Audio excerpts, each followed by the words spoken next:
Assalamualaikum warahmatullahi wabarakatuh. Sampurasunun, sampurasun. Wargi-wargi baraya pecinta dongeng Sunda anu dimana be ayana, kumaha dararamang. Alhamdulillah pami dararamang mah eta nu disuhunkeun ku urang sadayana siang kalayan wengi nyaeta aya dina kasehatan. Pamudah-mudahan atuh urang sadayana aya dina kasehatan. Sehat dohirna, sehat batina, amin ya Allah ya robbal alamin. Urang ngadongeng deui mitra, urang neraskeun hanca carita nu katunda masih dina jejer carita Jakarana. Anu mana ieu carita teh hasil buah karya tanapi karangan Amburos ti Palihan Bandung. Kasugri kaum dangu. Dina jujutan hanca carita anu katunda. Pendaran Kang Tilek kasapih kuanci dina mangsa mendarkeun kayan alam ti peuting. Nyatana kapatua kampung Mang Daso katut sabatur-batur anu mana harita nuju aya di pos ronda. Kumaha atuh mitra? Lajenganana ieu carita. Sumangga langkung paos senamah urang sami-sami Bandungan deui ku sadayana.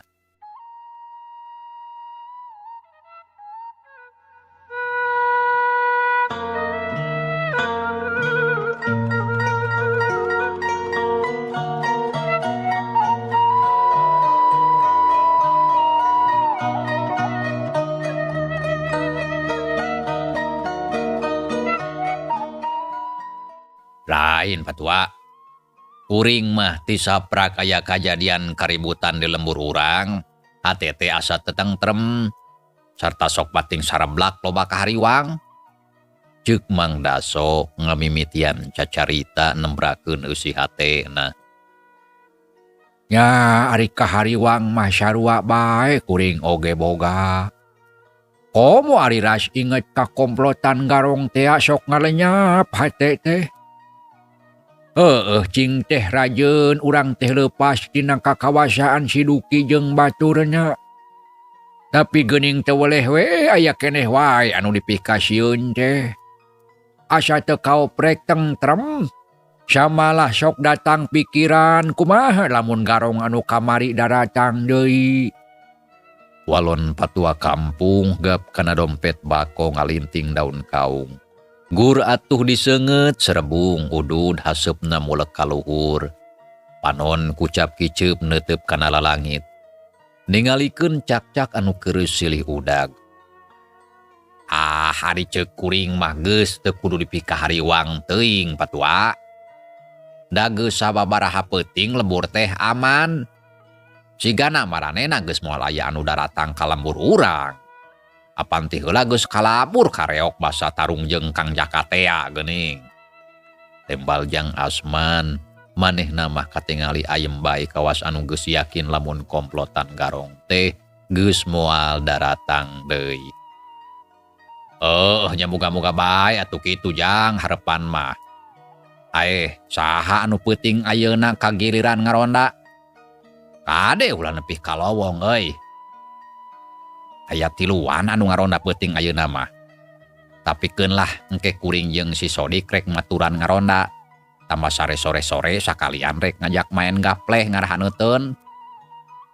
Rek maturan ngaronda atawa rek main gapleh hari ujang. Ceuk patua kampung ngareret bari seuri. Ih, sari patua. Anu penting mah rame we atuh. Jeung deui ari gaple mah pan sore keneh samemeh ngidar sangkan teu tunduh. Tah lamun geus maju ka peuting, kakara kuring sakabeh indit ngurilingan lemur. Nyapek bae kitu oge. Tapi omat ulah tuluy kajongjonan. Anu akibatna matak poho kana kewajiban. Hehehe, nya moal atuh patua. Palonjang Asman bari seuri. Geus kitu prung ngarobrol tapi teu kungsi lila.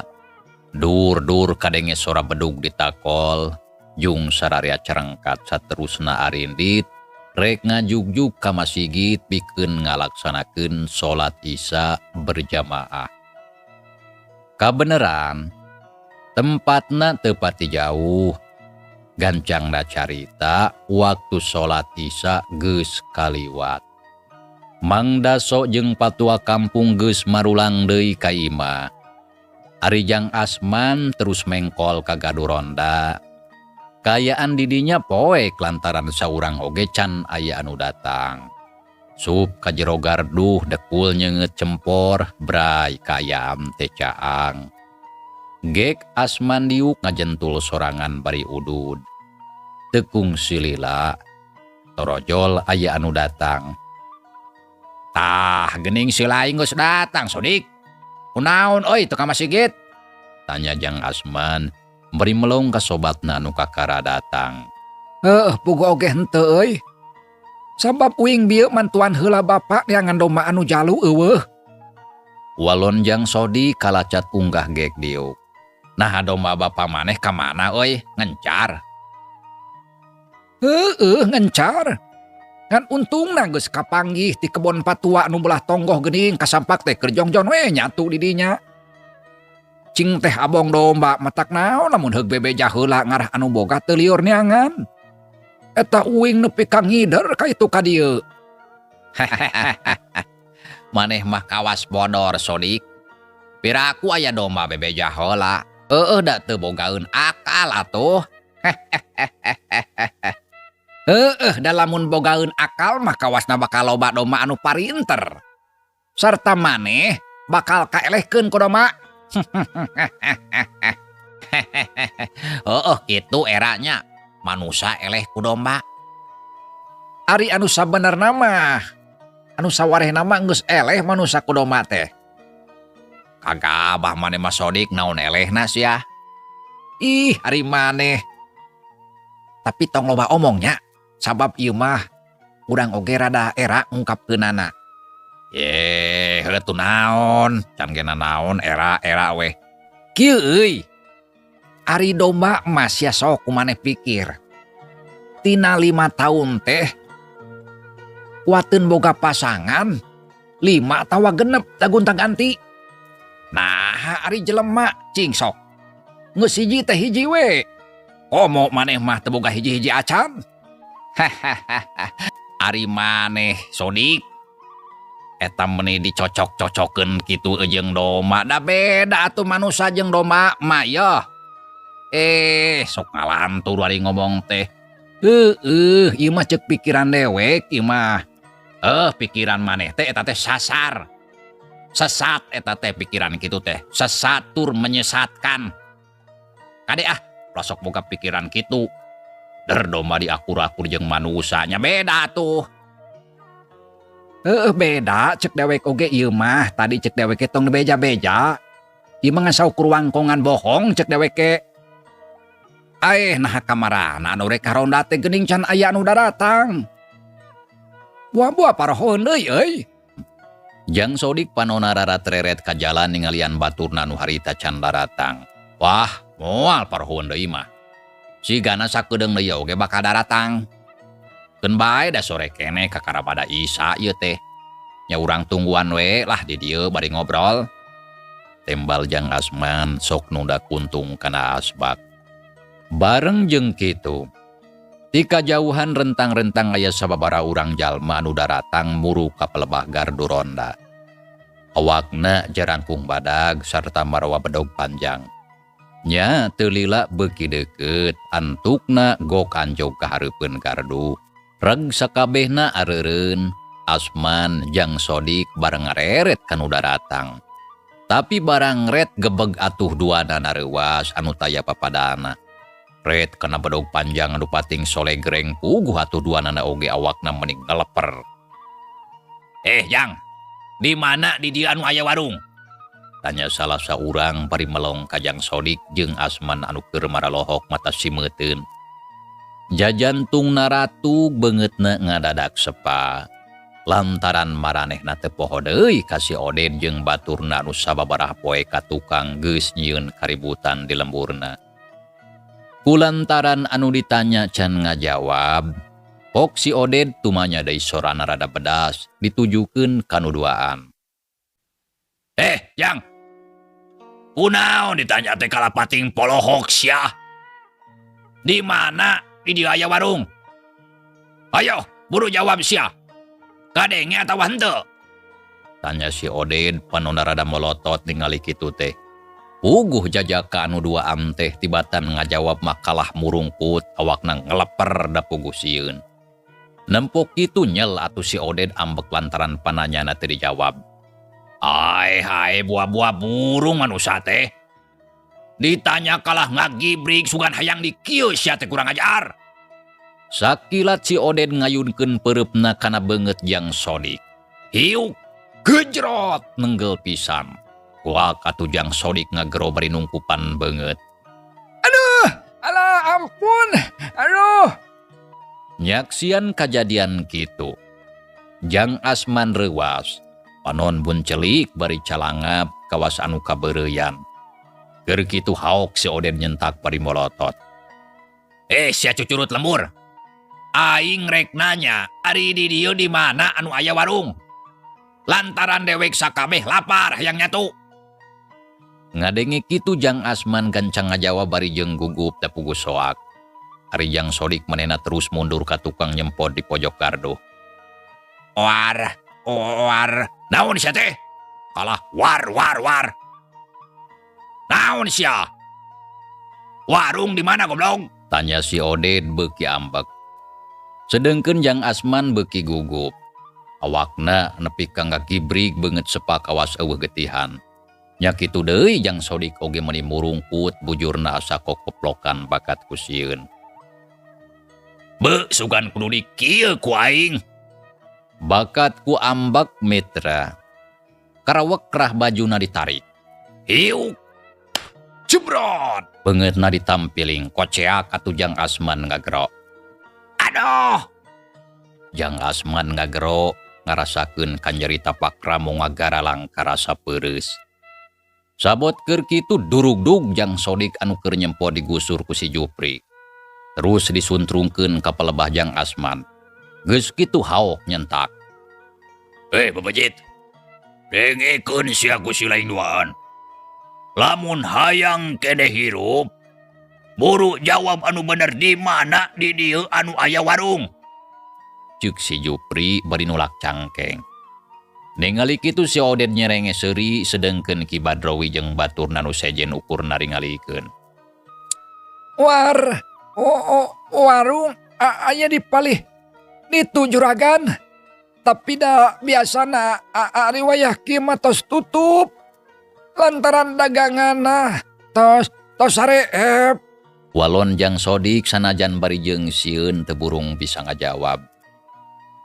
Jadi warung geus tutup nya wayah kieu mah?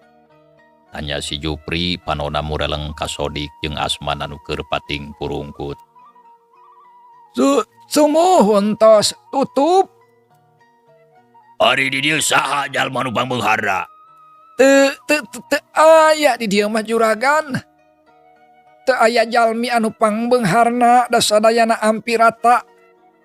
Samalah anu seueurna mah jalmi anu ripuh di lembur ieu mah. Ari anu beungharna mah tos ngaralih teu aya di dieu lantaran sadayana oge sarieun ku garong. Tah kitu agan. Walon Jang Sodik nyaritana Daria nerangkeun kayana nu sabenerna. Saeutik oge teu wani ngabohong lantaran Lantarannya itu kanyataanana di lembur Cimanuk mah taya jalma nu beunghar. Kaayaanna rata hampir sarua ripuhna. Jadi kitu ja. Tapi ari keur dalahar mah meureun baroga nya. Nya ari kanggo dahar sadi dinten eta oge aya juragan. Ngan teu leuwih. Ari anu bingpin ieu lembur saha? Jeung di mana imana? Anu mingpin di lembur mata aya deui ngan patua kampung panginten. Tuh bumina palih ditu anu diburuan aya tangkal asem. Walon Jang Sodik leungeunna nunjuk ka belah kaler. Si Jupri jeung baturna ngareret. Ya lamun kitu mah ayeuna dewe kanturkeun ka imah si tua kampung. Lantaran aya anu rek ditanyakeun sakalian rek benta dahar. Mangga juragan mangga. Karawak Jang Sodik anu keur murungkut di jewang bajuna. Dipaksa senadang tung kitu deui Jang Asman sarua ditarik bajuna ku si Oded. Terus atuh duanana digiringkeun sena lempang minangka pituduh jalan. Si Jupri jeung Ki Badrowi katut baturna nu seje naruturkeun ti tukang rek ngajugjug ka imah patua kampung. Sareta teu kacatur di jalana mitra urang kocapkeun bae geus nepi. Jang Sodik geuwat atuh ka katrokana panto bari uluk salam lantaran dititah ku si Jupri. Punten patua. Punten. Jang Sodik uluk salam sorana bedasangkan gancang kadenge kuno boga imah. Saha? Walon patua kampung anu harita keur kekedengan dingona. Tapi can reup sare da puguh sore kene samalah keur ngarobrol jeung bojona. Abdi patua Sodik. Jawab Jang Sodik. Ngadenge kitu patua kampung gancang ngorejat udang kuragiru kaluar ti kamar. Terus muru kana panto teu lila geus nepi kolotrak muka panto. Barang brai panto muka. Gebeg atuh patua kampung reuwas. Sabab ningali Jang Sodik jeung Asman keur rajegna rangtung. Ari tukangeuna aya sababaraha urang jalma anu papakeana sing sarua hideung. Patua kampung olohok geus kitu ret ka si Oded, si Juha, si Keling jeung si Dodeng. Awak patua kampung ngaleper da puguh teu kasamaran lamun maranehna teh garong anu mangkukna. Tua kampung, agi-agi peot.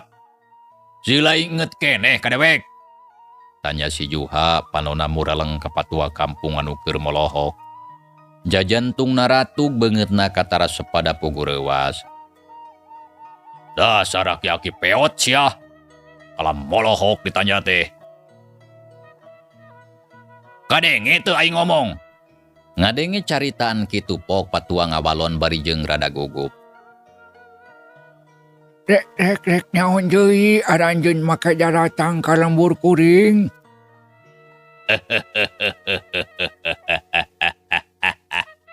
Dasar tua kampung belegug.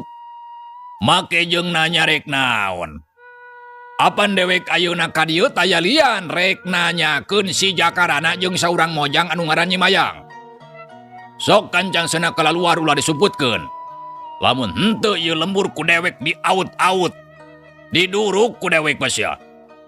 Jawab si Juha bari molotot leungeunna ulak cangkeng. Ari patua kampung puguh bae atuh mending ngajenghok bakat ku reuwas. Tapi sanajan kitu pok ngomong. Jadi aranjeun teh rek niangan Jang Jaka nya. Tanya patua kampung bari melong ka si Juha. Terus ngareret ka Ki Badrowi anu keur ngabadegan nangtung bari nyeklan iteuk. Tapi teu pipilueun ngomong ukur kitu we ngabandungan si Juha jeung patua kampung anu keur gunem catur. Heueuh. Deangan si Jakarana. Lantaran ku dewek rek dibodaran. Nya lamun kitu mah anjeun teh salah alamat atuh. Nah maka nyebut salah alamat. Nyatang tuh salah alamat lantaran Jang Jaka mah lain urang dieu. Jadi ti sabadana aranjeun nyieun kaributan sababaraha poe ka tukang isukna oge geus indi tinggalkeun lembur. Bareng jeung Nyi Mayang. Tah kitu ari kudu dijelaskeun mah. Ari ayeuna mah geus areuweuh jijieu. Ceuk patua kampung nyaritana kawilang tatag tur daria. Sareta ngabejakeun anu sabenerna lamun jakarana jeung Nyimayang memang geus areuweuh di dinya. Keur kitu Ki Badrowi ngomong sorana bedas mata kreuwas. Nyaha bener maranehna geus areuweuh di dieu. Awas ya. Lamun wani ngabohong ka dewek kieu lembur tang turek dibulak-balik. Tanya Ki Badrowi bari molotot ka patua kampung. Sorot panon seukeut meuni asa tembus kana jantung. Nya puguh atuh patua kampung meuni murungkut awakna ngeleper. Teu. Sim kuring mah teu ngabohong da keur naon. Moal aya guna jeung mangpaatna samalah bakal matak ngarugikeun. Lamun maranehna geus areuweuh ti dieu, terus arindit ka mana? Nyadu ka atuh. Da kuring mah teu kungsi tatanya lantaran eta mah urusan pribadi maranehna. Jadi taya sangkut pautna jeung kuring. Jadi aranjeun ulah cangcaya da kuring mah teu ngabohong. Walon patua kampung anu memang bener teu nyaho ka mana inditna jakarana jeung Nyimayang lantaran harita teu kungsi cacarita nepi ka dinya. Lamun kitu mah dewek percaya. Tah ayeuna mah kulantaran anu diteangan eueuh di dieu. Dewek sakabeh rek indit. Tapi saacana gancang sadiakeun heula kadaharan sabab dewek lapar hayang dahar. Sok buru montong hararese. Sadiakeun sangu bodas jeung gede anu haneut jeung pulen. Deungeunna goreng lauk emas, goreng daging hayam, sambal tarasi anu ledok sarta tambahan kulalam. Sok buru ka ditu sayagikeun pamenta dewek. Sarata ulah baha bisi mata kaduhung. Ceuk Ki Badrowi nitah nyadiakeun kadaharan. Da puguh maranehna sakabeh geus lapar rayang dahar. Ari patua kampung dititah kitu teh rada ngahuleng. Sabab berada bingung lantaran tangtu kudu ngider heula neangan bahan-bahana. Da puguh patua kampung mah teu boga. Tua kampung. Kunaon sia ngahuleng? Sanggup atawa henteu nyumponan pamenta dewek? Da jeung rarasaan mah teu loba. Tanya Ki Badrowi nyaritana sesentak panona molotot. Saya sanggup. Tetapi kuring rek ikhtiar heula bahan-bahannya. Lantaran kuring mah hayam teu boga, lauk oge teu boga. Jadi kudu neangan heula ka batur susuganan aya anu bogaeun. Jika cuka ditunggu raciangan bahana, kuda wek sakabeh ditunggu di dieu. Tapi kade motong lila-lila teuing sia. Ceuk Ki Badrowi ngadenge kitu patua kampung ukur unggeg terus asup ka jero imah sup ka kamar rek ngabejaan bojona. Barang sup kasampak bojona teh keur nyempot di pojok kamar. Awakna ngadeg-deg da puguh sieun lantaran tita di geus nyaho aya garong anu daratang ka imahna. Patua kampung gancang atuh nitah nyangu dari biasna mah aya. Sarta bojona oge teu baha terus pura giru ngaleos ka dapur rek nyangu jeung naheurcai. Ari patua kampung juru turun kaburuan samalah ngajak Sodik jeung Asman. Nya terus ngoreleng ka pipir imah maksudna mah rek ngabejaan Mang Daso sangkan mantuan nyadiakeun kadaharan. Sanggeus Mang Daso nyaho atuh puguh bae reuwas campur jeung ambek. Tapi sanajan kitu teu bisa nolak. Sarta terus bungbeng kaditu kadieu. Patua kampung jeung Mang Daso naryangan hayam keur penciteun. Asman jeung Sodik arindit ka imah Bah Armen anu boga balong maksudna rek menta lauk keur gorengeun. Jang nyuguhan semah anu matak nyusahkeun ka sararea. Gancangna carita euleut 2 jam. Sakabeh kadaharan geus sadia sakumaha anu dipenta. Sangu bodas 2 boboko gede. Ari deungeuna goreng daging hayam jeung goreng lauk emas ka ambeus seungit jeung meuni karoneng. Teu tingalin sambal tarasi sacoet gede ditambah kulalab atas sabaskom mitra. Aya bonteng, jengkol ngora, terong jeung pucuk mareme menang metikan tiburuan. Nempok kitu mah geus teu loba deui carita. Ki Badrowi jeung sakabeh muridna dekul bae dalahar bala kecrakan meuni bangunan nu paronyo pisan. Sedengkeun patua kampung Asman Jang Sodik jeung Mang Daso ukur narempokeun. Saurang oge eueuh anu ngomong sanggeus sawatara waktu anu dalahar geus rengse. Sakabeh kadaharan geus beak mitra. Eueuh anu nyesa ngan ukur tinggal sangu bodas nyesa sapiringeun. Lalab-lalaban anu tadi sabaskom teak tinggal gagangna persis bae kawas geus maraban domba. Kitu deui sambal anu sacoet gede katempo meuni bersih koredas. Komo deui goreng daging hayam jeung lauk mah ukur tinggal tulang jeung cucukna. Ki Badrowi jeung anak buahna rengse dalahar regot-regot nginum. Dekul atuh arudud panonna peureum beunta awakna nyaramde kana bilik. Aseup mulek di tengah imah. Ki Badrowi jeung baladna saeutik oge teu ngarasakeun kanu boga imah anu harita geus cape. Barang gawe pak-pikpek nyadiakeun kadaharan keur maranehna. Tua kampung kacida pisan gregeteun hatena. Dalamun kongang mah geus hayang ngusir jeung hayang maledog ti tadi keneh.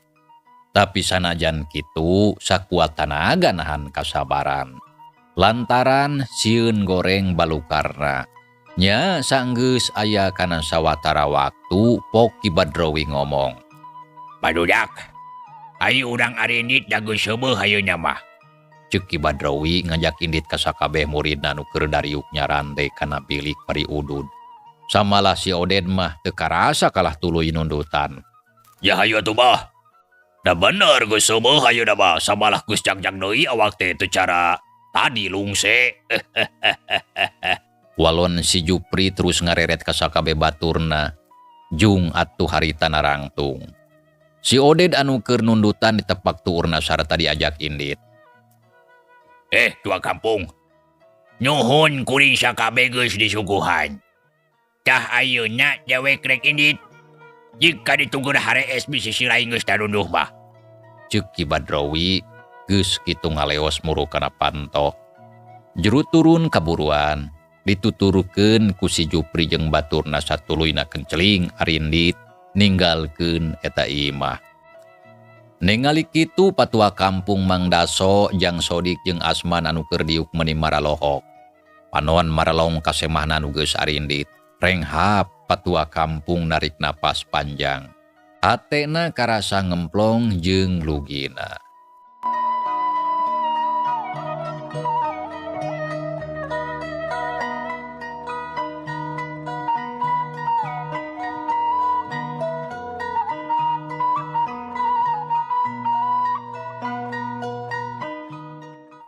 Mitra kaum dangu cag urang tinggalkeun heula kayaan di lembur Cimanuk.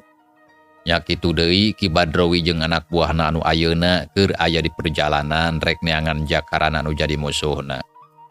Ayeuna urang nyusul hanca carita anu katunda nyaeta ngeunaan lalampahan Jakarana anu geus jauh ninggalkeun lembur Cimanuk. Samalah harita teh caritana geus aya kana sababaraha poe lumampah. Pareng dina hiji poe, harita teh pabeubeurang kirawanci bada lohor. Panon poe geus lingsir ngulon tapi panasna karasa pisan meuni moreret nyentet kana awak. Jakarana harita keuleumpang ngagandeang salse pisan bari ngajingjing buntelan. Bajuna meuni geus baseuh juuh ku kesang. Beungeut katempo burahai beureum da puguh geus leumpang anu sakitu jauhna. Samalah sukuna geus karasa rincug buah bitis karasa lalinu. Geus nepi ka mana ieu teh nya? Rarasaan mah aing teh geus sababaraha poe lumampah. Samalah geus jauh pisan di lembur Cimanuk mah. Beuh ieu panas meuni asam moreret kieu. Ceuk Jakarana ngomong sorangan. Tapi bari terus ngeureuyeuf leumpang. Panon rara tereret nitenan kayaan di eta patempatan anu memang kakara harita kasorang. Barang kerjongjon lempang, breh katempo tangkal asem di sisi jalan. Buahna menilebet sarta katempo rada iuh di dinya mah. Oloyong atuh ngadeukeutan. Nya telila oge nepi kek diukandapeun tangkal lawakna nyarande. Ari buntelan ditunda digigireun. Jukut lembut katingali harejo breh buah asem menimaya kawasna mah maruragan tina tangkalna. Gewat di pulungan nya terus dibuka. Buah asem teh dihuapkeun. Pereudeuy atuh jakarana meuni mereudeuy. Karasa buah asem teh meuni hasem tapi matak seger. Jakarana pepereudeuyan. Tapi sanajan kitu, deui buah asem teh dihuapkeun. Lumayan cenah keur ubar jangar jeung hanaang. Alhamdulillah keur hanaang teh make jeung manggih buah asem. Sanajan hasem oge lumayan ngeunah keur ubar jangar mah. Tapi sahanya anu bogana. Kumaha lamun dituding mauk buah asem. Tapi da aing mah mulungan lain ngahajang ngalah sorangan. Keun lamun aya anu bogana mah rek bebeja. Muga-muga ridoeun buah asemna di dahar ku aing. Jakarana gegerendengan ngomong sorangan panonarara treret nitenan kayaan disabudeureun eta tempat. Susuganan aya jalma lian tapi tetela eueuh sasaha da puguh ari dina kayaan tengah poe anu panas ereng-erengan siga kitu mah tangtu jalma-jalma teh sungkan rumingkang. Nah hayu teh meuni eueuh jalma saurang-urang acan. Kamarana nyari batur. Mending oge ayeuna mah urang sare heula sakedeung. Ceuk jakarana.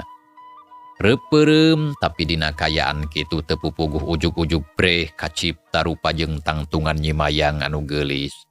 Samalah katingalina mah keur ngajak imut meuni manis.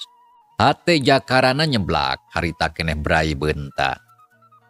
Nah ieu teh make jeung inget ka nyimayang. Samalah kacipta rupa jeung tangtungana. Nah hanya meuni sok ku araraneh. Tapi memang nyimayang teh bener meuni geulis. Kau lamun manehna keur seuri es tuning matak narik kana ati.